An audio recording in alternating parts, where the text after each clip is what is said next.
Hər kəsə salam, mən bugün sizlərə Android telefonlarda lazım olan və olmayan proqramların Google Play Store üstündən güncə öz-özünə avtomatik olaraq yenilənməsinin qarşısını almağı göstərəcəm. Bu çox insana mane olur, həm də internetin sürətini azaldır. Lakin deyim ki, sizə bu proqramlar arasında lazımsız oyunlar və yaxud proqramlarla yanaşı sistem proqramları da var. Bu dəyişikliyi etdikdən sonra siz gərək əllə sistemə lazım olan proqramları özünüz avtomatik yox, manual, yəni əllə yeniləmə verəsiniz. Onu da elə Play Store-dan eləyə bilərsiniz, özü göstərəcək.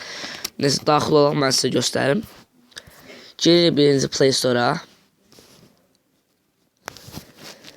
Play Store-da burada gördüyünüz kimi 3 dənə xətt işarəsi var.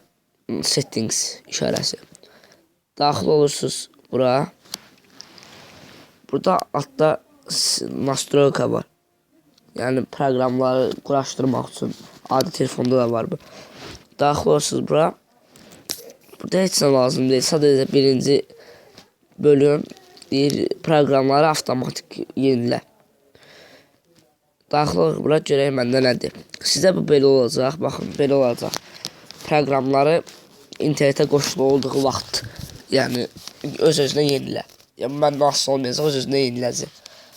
Bunun üçün nə eləmək lazımdır ki, eləməsin? Birinci bölməyə daxil olursunuz.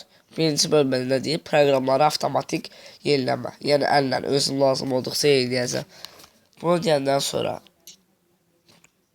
heç nə lazımdır. Bunu basdıqdan sonra özü çıxır və qaydırıq geri. Prosesimiz bu qədərdir. Başa çatdı. Bundan sonra heç vaxt öz-özünə proqram və ya oyunları avtomatik yeniləmə gələ bilməz. Bu qədər. Əgər videoyu bəyəndirsə bəyənməyi unutmayın. Sağ olun, salamat qalın. Xahiş edirəm, abunə olasınız. Bu qədər. Və istədiyiniz proqram haqqında və yaxud da video, nə haqda video istəyirsə, nə problem varsa yazın bura, mən də çəkim sizin üçün. Heç bir şeydən narahat olmayın. Sağ olun, salamat qalın, abunə olun.